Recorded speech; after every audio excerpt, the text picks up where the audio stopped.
In the last talk, I discussed the heroic efforts of this group of people who are embodying, not just learning, not just reciting, but actually embodying the solution to the problems of the world. This embodiment, naturally, is something that happens within each person's body. And yet, there's another body that we form here, which is the body of this community. My mother visited a little while ago, and my parents, in some ways, understand what I'm doing, and in some ways they don't. But her takeaway was that the world right now needs to learn community. That's what the world needs to learn. And it isn't enough to just talk about it. It has to be demonstrated. So what the world needs most of all is the demonstration of community. And it's okay, she can be as loud as she wants. Children don't have to be quiet. Only the adults have to be quiet. It'd be weird if children had to be quiet. She can do whatever she wants. So, she was saying that the world needs a demonstration of community. And that's what we do here. We show the world what community looks like. This is what it looks like. Naturally, we have a long ways to go. But we're on that way, and we're going. The power of the embodiment of these teachings, these realizations in community is the most powerful gift that we offer the world, as far as I'm concerned. I'm, as many of you know, a person who's not naturally drawn to community. I'm a person who's naturally drawn to staying alone in the woods for months or years at a time. And yet, the very first time I met Harada Roshi, my primary teacher, the very first time he could see that in me, and he said immediately, you need to be very careful of your tendency to go off alone. Because, first of all, that isn't where the deepest personal growth happens. And second, that isn't how you change the world. And you want that deep growth, and you want to change the world. So beware of your own tendency to leave society and enter blissful states out there on your own. It's a great sacrifice that I make, that we make, being here with people we wouldn't have otherwise chosen to be with, people who often annoy us, but people who bring us joy as well, and who affirm above all else that we are not alone. We look around and we see these people around us, and it's because these people are around us that we are not alone. These are the people who have also sacrificed in order to be our friends. That's what keeps us healthy. That's what keeps us stable. That's what allows us to let go. Because we know that these people are here supporting us, and these people are here also risking their lives for the benefit of this community, for the benefit of the world. If we consider happiness, we consider what is it that makes even just me happy, just me meaning this particular individual. Nowadays, modern studies show the same thing that has been said for thousands of years. What makes us happy is friendship. Of course, there are many other things that we strive for in life. Many other things seem deeply important. And yet, when we look at things closely, and when we look at things from a vast perspective, either way we see that friendship is what keeps us healthy and strong, keeps our minds clear, keeps our bodies vibrant. Here we share that friendship, and for that reason we find ourselves gradually, through the care that we give each other and through the friction, the occasional conflict that we give each other, we find ourselves moving in a healthy direction. This, as we hear a talk like this, might not seem all that important, but some of us here, myself included, have been through very hard times. Very hard times. Times that we worry we might not get through. And at those times, this fact is clear, that the most important thing that we have in life is a group of people who we can depend on, a group of people who we can trust. And that doesn't happen just by hoping it will happen. It doesn't happen just by wishing for it. It happens by actually sacrificing, actually giving up what we personally want for the sake of friendship, for the sake of ourselves being trustworthy. That sacrifice is what saves the world. That sacrifice is what protects the world from our own human failings, from our greed, our hatred, our ignorance. And this community is, in that way, demonstrating how we save the world by embodying in this body of a community these solutions. Of course, we here have started with a certain kind of community, which is, I believe, the right kind. We have a community of monastics, a community of people who have given up everything to do this training, to become leaders who can change the world. And as we establish ourselves, it gradually becomes time to expand that community and make it possible, invite other people to come and live here, and surround this central community with a larger community. And it's one of the reasons that it's so nice to have a little one here with us, because it gives us a taste of the possibility of what this place, this center can become and can provide. The significance of this talk is the thesis that people who do this work, people who strive in this way, people who purify their minds in this way, are the most powerful people in the world.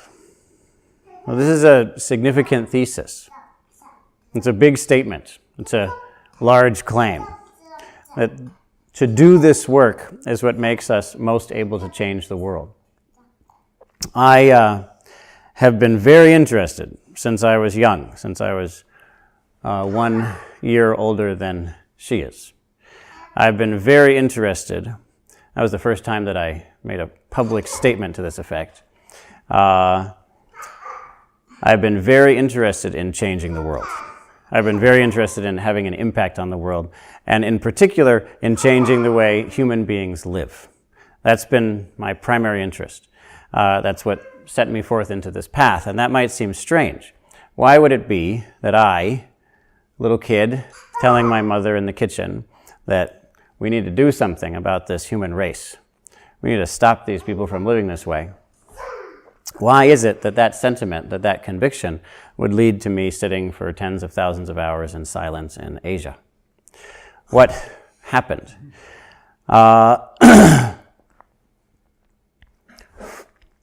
When I was several years older than that, 10, 11, 12, I started doing research about who is it that has had the largest impact on the world. What sort of people have had the largest impact? And I was only 10, 12 years old, so I asked people who I respected. I asked a lot of people, and found that in their opinion, mysteriously, to me it was very confusing, that such a large percentage, a mysteriously large percentage of the people who have had a large impact on the world were spiritual leaders. Now that was interesting to me. Typically, the top 3, top 5 people on people's list of who's had a large impact on the world were spiritual leaders. And I considered that very carefully. Why would that be? And it took a long time. It's only been in the past 5, 10 years that started to become clear to me. We, human beings, are controlled by mind. The Buddha himself said that mind is chief. Mind is the forerunner. Mind leads all things. That it's because of our minds that we act. It's because of our minds that we're happy or sad. That it's because of our minds that we become the people we become. And yet, most of us don't look at this carefully. Most of us don't examine how it is that our minds are causing and solving the problems of our lives. We typically look at situations around us, typically look at other people. You're this way, therefore I'm suffering. You're that way, therefore I'm happy. Without looking closely at the significance of our own minds. When we come into a place like this, we begin to be able to attend to the power of our own minds. The issue for us, though, is that most of the time we don't have the ability to even notice what's happening in our own minds. A typical example of this is that many people, and a lot of people who come here, are also very interested in changing the world. However, we're motivated to do so very often by a certain kind of emotion, a certain experience, which we could call shame. This is something that I deal with quite a bit. A lot of people are controlled by, mastered by shame. And it's that shame that leads us, that motivates us to make changes in our own lives and to make changes to the world. We want to protect the environment, say, because we're so ashamed of what we're doing to it, and we're ashamed of ourselves if we don't do something about it. The issue is that most of us, even though we experience this directly, we often, incredibly enough, don't know what the experience of shame is. In fact, we can't identify it as a direct experience. We have the sense that we're ashamed, but we're not sure what it's like to be ashamed. We don't notice that it's a body experience, and we don't notice that it has an impact on the energy in our bodies. We don't notice that it takes, that it cuts through, that it deflates our energy. This is quite dangerous because here we are, we want to make a difference to the world, and yet the very thing that motivates us to take action, to make a difference, is exactly the same thing that makes us less capable of making a difference. And yet we don't notice that. We don't notice it at all. So we're motivated by shame to take action, and yet, because we're motivated by shame, we're less able to take action. Therefore, we notice something very strange, that people who have no interest in changing the world, people who don't care too much about the things that we care about, have a lot more energy than we do. And therefore, their actions are more effective than ours. And therefore, people who don't have any intention to destroy the world end up doing so anyway, with far more success than we have in saving it. We don't notice how significant it is that we are motivated by something that saps our energy. Why? Because we don't even notice that it saps our energy, and wait, we don't even notice what we're motivated by. We can't directly experience that. So we're not able to take control over our own minds. Therefore, our minds take control over us. And we're mastered by the patterns that hold our society, our world, in stasis, that uphold the status quo, not because anyone's trying to do that, but because of subtle mental patterns that cause us to lose energy, become sad, become deflated, and become incapable of having an impact. But if we come here, then we can work through that. And people do work through that. Of course, it isn't just here. There are lots of ways of doing it. But at this place, we emphasize this kind of personal growth. So this is an important way of noticing that mind is chief, that the subtle patterns in our minds control us. Now, we know that it must be true because we're all subject to patterns. We continually think things, say things, do things that we don't want to, that we know we shouldn't. We continually fail to think things, say things, do things that we know we should do. We're stuck in certain patterns, and those patterns last for days, for weeks, for months, for years, for decades. And the same patterns continue to crop up. We wish we could have worked through them, but somehow we haven't. Why? Because we haven't gotten down to their source. We haven't noticed how it is that in our own mind that pattern is being created and therefore is inevitable. The causality of the activity of our minds is set. If we do this, that will happen. But because we don't know that we're doing this, that just keeps on happening without our understanding why. Therefore, it's very difficult for us to get out of those patterns. By doing this training, we become able to cut through those patterns. And we can do so to a certain extent, and then we continue to train, and we can cut through it at an even deeper level. By cutting through it, by deconstructing it, we're able to reconstruct a better set of patterns. And in that way, ultimately reconstruct a new life. And this shift in lifestyle is the evidence of the power that this path has. The shift in lifestyle. This is the ultimate measure. If we want to measure it, this is the ultimate measure. However, all of this remains on the individual level. And our individual patterns are not what control the world.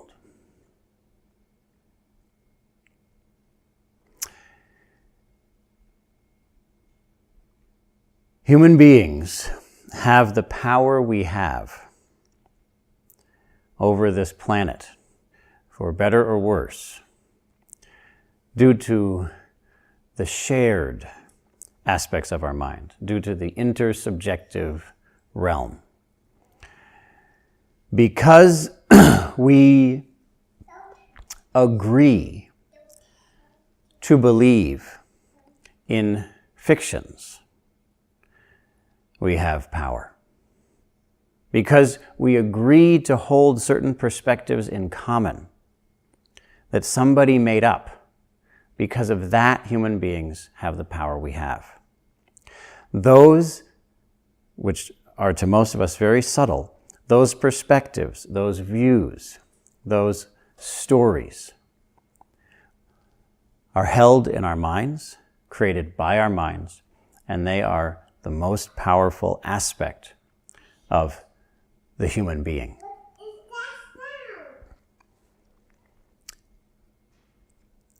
The reason that spiritual leaders are the most powerful people in the world is that spiritual leaders have come to the point when they are able to retell these intersubjective tales. They're able to change the shared fictions that control human behavior. How? Because they themselves have so totally broken free from those fictions that their own thoughts, their own words, their own actions are no longer dictated by them. Now, I've made a certain statement that a lot of people have found surprising and often offensive. But the statement is this: I have more power in the normal way that we use the word. I have more power than the President of the United States. I have far more power. It's actually no comparison. I have far more power over what happens on this planet, over what the future becomes, than he does. Why? Simple. Because he has absolutely no power. He is entirely enslaved by the intersubjective realm. And in fact, most of us are in that situation. Most of us are in the situation where what we think, what we say, what we do is simply the playing out of the indoctrination that we've received. We've totally bought in. We don't know how to question it anymore. And because of that, we just keep on playing along. Now, of course, part of the aspect of what we play along with is the belief that I'm making a difference, that I have power. We believe that, but that's just been taught to us. We've come to that conclusion. We hold it tightly. I'm not doing enough. I'm this, I'm that. And that just plays out and plays out. It's not, of course, that there's no power in the institution of the presidency. Of course there is. The question is anyone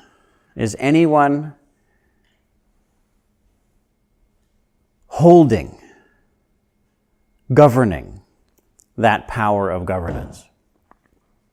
Or is it simply patterns playing themselves out? Heartless, meaningless patterns, assumptions, preferences, stories playing themselves out.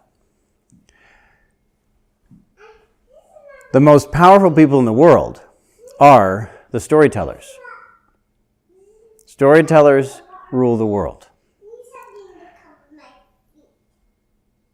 The reason that it's so important for us to dedicate ourselves to this kind of training, the reason it's so important for us to do something in order to train people to cut through the stories, the assumptions of our society, is that the people who have cut through that are the people who can tell a new story. But if we're entirely motivated by the stories that we've been taught, by the stories that we don't even know we believe in, by the stories that to us seem utterly true, then we're not able to tell a new story.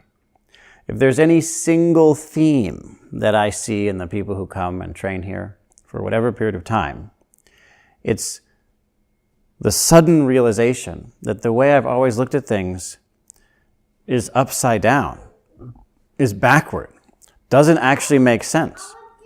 But if you asked me a week ago, I would have said that I'm absolutely certain that that's true, certain that that makes sense. In fact, there's no other way to look at it.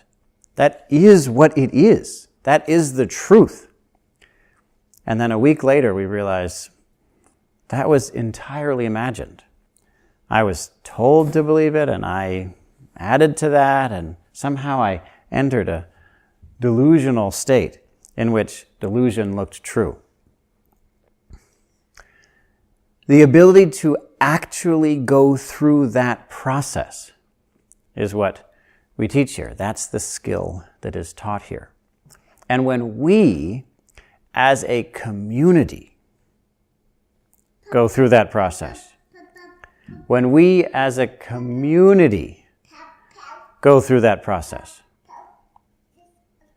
going to say that again because it's so important to hear it, especially for us who've been brought up in an individualistic society in which we think that the individual is important. And in fact, in which the statement, the individual is important, is a religious statement. We believe in that with religious fervor. It's very important to remember that we as a community going through this is what creates a new story that can interact with the story of our society. It's not about any one of us. It's about all of us doing this together. And by doing it together, we change the world. There isn't a more powerful way to change the world than for us as a community to create a story that's held by a community. This holding, this living out, this enlivening of the story that we, as a community, due to our own love, due to our own wisdom, due to our own insights, due to cutting through the assumptions, the stories that we've been taught to believe, cutting through that, re-examining it, reintegrating those into something completely new. That, done as a community, is what changes the world. And so it's of the utmost importance that we value the training that we can receive in a true spiritual sense.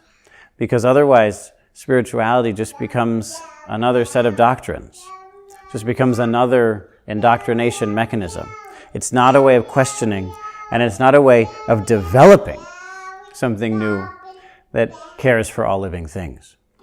Out of great compassion, out of a compassion for something larger than ourselves, we throw ourselves into this so that we as a community can care for this largest of communities of all living things.